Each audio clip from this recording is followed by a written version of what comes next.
Au début de ma conversion, je me disais que Dieu était la solution à tout et que la terre entière devait découvrir Dieu qui était la solution à tout.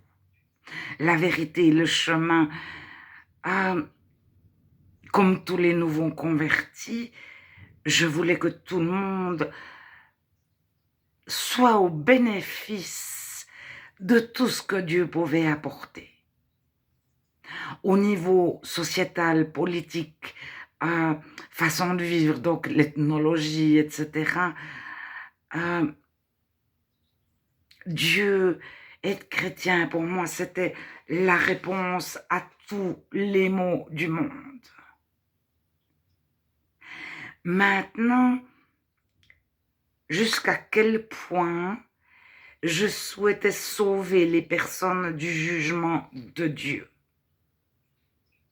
Je n'ai jamais été enseignée de ce sens.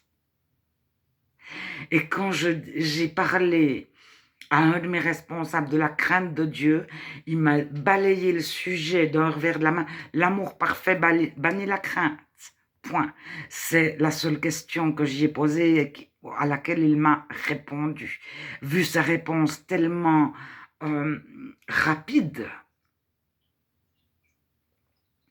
Alors, l'enfer pour nous, le jugement de Dieu pour nous, c'est une chose. Mais est-ce qu'il faut sauver les autres du jugement de Dieu? Est-ce qu'on les évangélise pour qu'ils cessent de voler, pour qu'ils soient délivrés de la pornographie, pour qu'ils soient heureux dans leur couple, dans leur vie, bien dans leur peau? Est-ce qu'on les évangélise pour qu'ils soient équitables avec les autres? Il y aura le moins de personnes qui souffriront de la faim ou de l'esclavage. Alors, en fonction de ce que nous, on a été convaincus, on se comporte avec les autres. Et quand on les voit, est-ce qu'on les juge? Toi, tu fais faux. C'est ce qu'on pense de Dieu. On pense que Dieu nous dit, toi, tu fais faux, donc on dit aux autres, toi, tu fais faux. Alors, est-ce que le jugement de Dieu existe?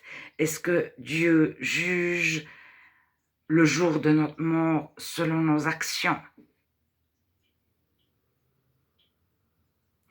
Alors,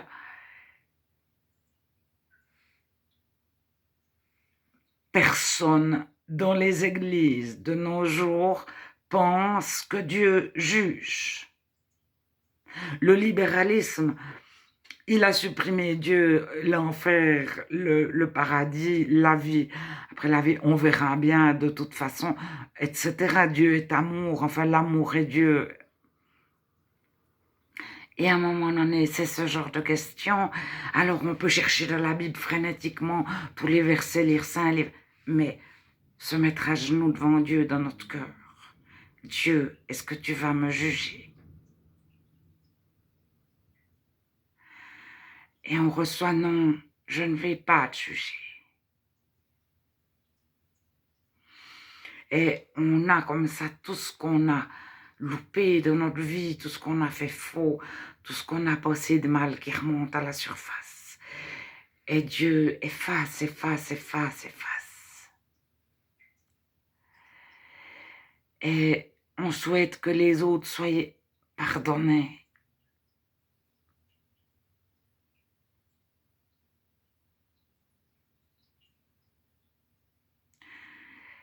Il n'y a que Dieu qui peut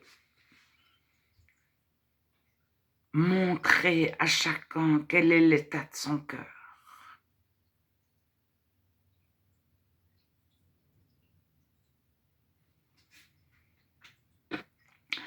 Alors, je voulais dire, je fonctionnais à quand j'ai une question, je vais vers Dieu, qu'est-ce que tu en penses? Et pour l'eschatologie, donc c'est pas à nous de connaître les temps et le moment. Donc, c'était très vite fait. Mais toutes les fois que j'ai posé la question à Dieu, je tombais 15 jours après sur le verset qu'il me fallait pour répondre, ou Dieu me répondait en direct.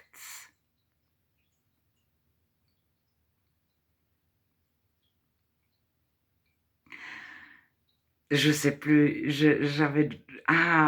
j'ai découvert, Romain, que la création, autant les animaux qui sont dans les abattoirs, les animaux qui sont pris sous les nappes de pétrole, dans les océans, au milieu des îlots de plastique, que les humains attendent que Dieu révèle qui est chrétien, afin d'avoir part à la liberté des enfants de Dieu. Alors, ça, c'est ce que j'ai reçu. Comment, Seigneur, comment entrer là-dedans? Eh bien, tu t'inquiètes pas.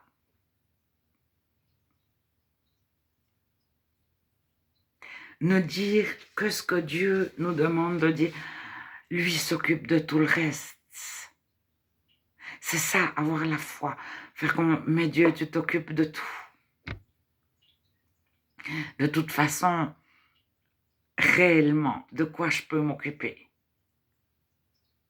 Alors, il y en a qui se mettent ensemble, qui ont beaucoup d'argent, beaucoup de serviteurs, beaucoup de ci, beaucoup de pouvoir. Ils ont encore une sorcière à domicile, une autre sorcière, les grands, tout grands, souvent, ils travaillent avec la sorcellerie, le pouvoir, etc. Et tout à coup, ils se rendent compte que par rapport à Dieu, mais c'est des fourmis.